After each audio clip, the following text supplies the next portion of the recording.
Precalc, Chapter 8, Section 4, Mathematical Induction. So we're going to use this process of proving to make sure that our sequences, our formulas we create for sequences are true. So mathematical induction, step 1 is to prove the statement is true for the first possible value of n. So usually it's when n equals 1. It doesn't have to be, but that's typically what we'll do here. Basically we're just seeing if it works for a single case. Step 2 is to assume the statement is true for the k term. So pk is the k term, and then we're going to prove it works for the k plus 1 term. So we're going to be using our variable here to assume it works for some term called k, and we'll show it works for the next term in the sequence. So the first thing to realize is if we're given a k term, so pk is the k term, we have to be able to find what the next term would be called, or how we note that. So here's an example. So here is a k term. So pk would be the k term. Right here would be the k term. It's equal to this expression. So then what would the pk plus 1 term be? So pk plus 1 would just be putting in k plus 1 for all the k's. So we had 2 to the k, so now it becomes 2 to the k plus 1 over, and instead of being k, it's going to be k plus 1, and we still have the other plus 1 as part of the original expression. So then we can simplify that to 2 to the k plus 1 over k plus 2 factorial. So this would be the k plus 1 term.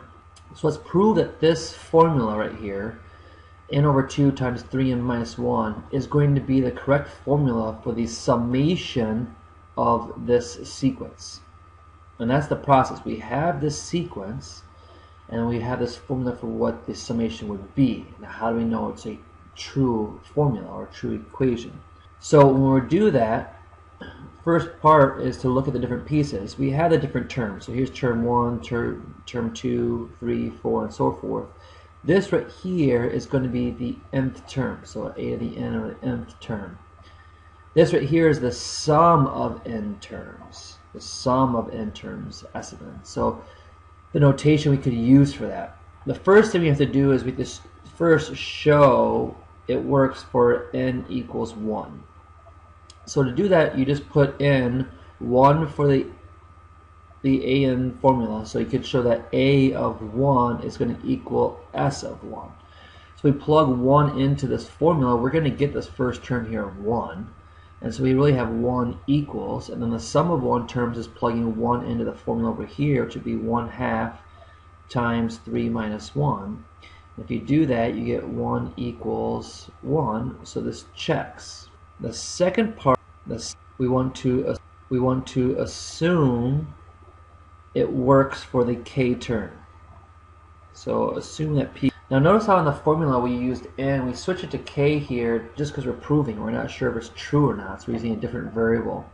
And so assume that pk is true. So I can rewrite the formula. So we're going to assume that's going to be true. Then we need to show it's going to work for the pk plus 1. So when I write this formula, 1 plus 4 plus 7 plus ... plus this right here is the k term, so I can write that. But we're also including the k plus 1. So we have to write the k plus 1 term. So when I write that, it's going to be 3 times the quantity of k plus 1. We're doing the k plus 1 term. So instead of just having k, we need k plus 1. Still minus 2. And that's going to equal the summation with k plus 1 in there as well. So k plus 1 over 2 times 3 times k plus 1 minus 1. So this is the summation of k plus 1 terms. So we need to show that this works. So we can simplify a little bit here. Distribute the 3. Be careful, this is where a lot of the errors occur. So this ends up being 3k plus 3, then minus the 2, so we get plus 1, equals k plus 1 over 2 times 3k plus 2. At this point, the last step is to show that the two sides are equal. Show the equivalency between these two sides. So we assume that this to be true. So if we see the same statement, we can use that assumption as a true statement. So we can have that right there, that statement, whenever we see it, it's equivalent to this statement right here. So then I see that down here. So we can use substitution. And this is kind of the crux of the problem. Can you see the substitution within the problem? So we have the 1 plus 4 plus 7 plus 3k minus 2. That's equivalent to this chunk over here. So instead of writing that portion with the summation of the sequence, we want to get rid of that so we have an expression. So we have k over 2 times 3k minus 1. That was our original assumption, that this sequence is equal to the k over 2 times 3k minus 1, the original formula. But we have to include the k plus 1 portions now. So we have to do the plus the 3k plus 1 equals k plus 1 over 2 times 3k plus 2. So notice how within the statement here we have the original assumption included into the new equation for k plus 1. This is like the summation of k terms plus the k plus 1 term, which is the next term in the sequence, would equal the sum of k plus 1 terms. So now we have to go through and actually show the equivalency. We no longer have that sequence, that dot dot dot, so we can actually find the equivalency using just basic algebra. I'll multiply through this k over 2, so I did that, I get 3k squared minus k over 2 plus 3k plus 1. And then I could find a common denominator so I can combine this into one statement. So I multiply this fraction by 2 over 2. If I do that, and on the right side I'm leaving it alone. Now I can combine this into one fraction, so I get, so now this would factor, and it factors 2, and I can use the right side to help me out. K plus 1 times 3k plus 2. And it's all over 2, which really the 2, all over 2, I can choose where that's at. So I can rewrite that as just k plus 1 over 2 times a 3k plus 2. And so we see the equivalency now.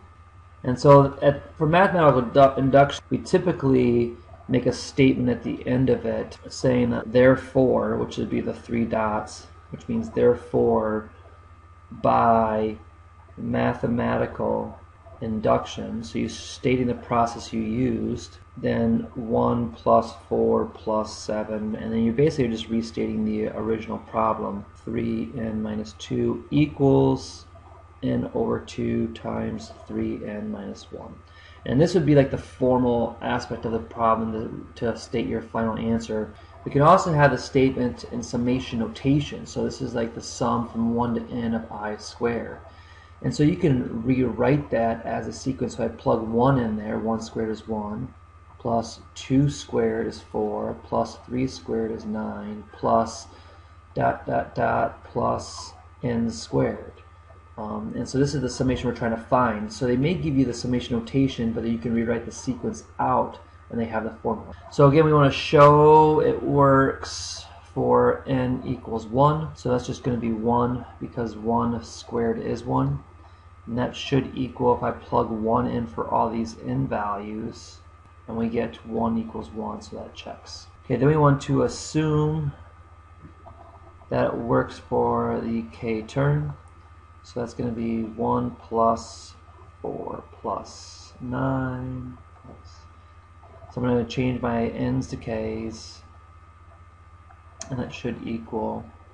Then we need to show that it's still true for the k plus 1 term. And so that's going to be 1 plus 4 plus 9 plus dot dot dot plus k squared plus k plus 1 squared. So you got to include the next term in that pattern, and it should equal. Now I'm going to write all of these with k plus 1. So the next parenthesis is k plus 1 plus 1, that's k plus 2. And the next one, this k right here, I'm writing as k plus 1. That you have to distribute the 2 through. So then if you simplify that, you get the 2k, distribute the 2, so plus 2 plus the other 1. So you get plus 3 all over 6. So now this is the algebraic portion, which is the part most students will end up struggling with, is how to show that these are equivalent. And so we want to show that. Let's first do our substitution. So we know that this, we are assuming, is equal to this. So let's plug that in. I see that same portion right here. So I'm going to rewrite that portion as k times k plus 1 times 2k plus 1 all over 6 plus our next term, and show the. Now notice how they both have the divided by 6 except for this one term, so I'd probably multiply by 6 over 6 to make that. Have the common denominator, so we can add these fractions.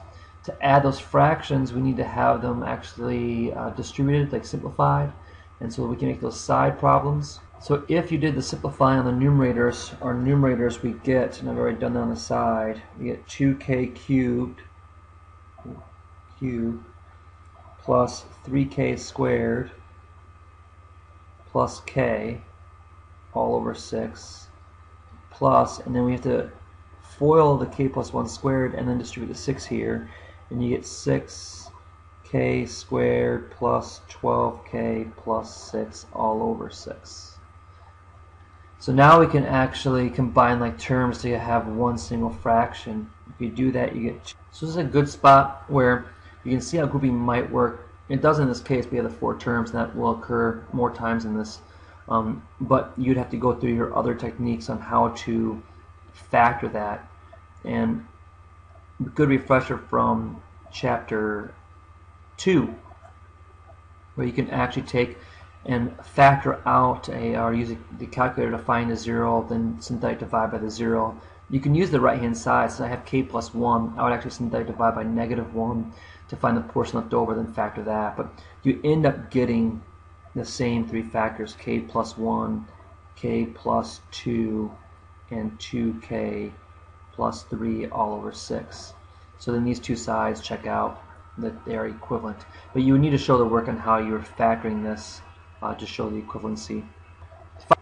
Finite differences we talked a little bit about already, and that's when you have any pattern like 6, 8, 11, 15, 20, 26, and what's that pattern? And a lot of times you look for the rate of change here, but you see how it's not the same. So right away you know it's not linear. But if we looked at the differences, we'll see how the differences are increasing by 1. So this is called the first difference. Let's look at the second difference. The second difference would be subtracting these and get 1. And since those are the same every time, when the second difference is the same, then we know that the pattern is going to be n squared. That's the pattern. And so the difference value that's equivalent tells you the degree of your polynomial, if that's the kind of pattern it would be. Now, if it's geometric, do not find these to be the same. But if it's arithmetic, or if it's quadratic or other polynomial type patterns, you would have that common difference. A third difference would be cubic. The pattern would be cubic. And so then we can use our knowledge from our previous chapters. We can take 3 of these points, like 1, 6.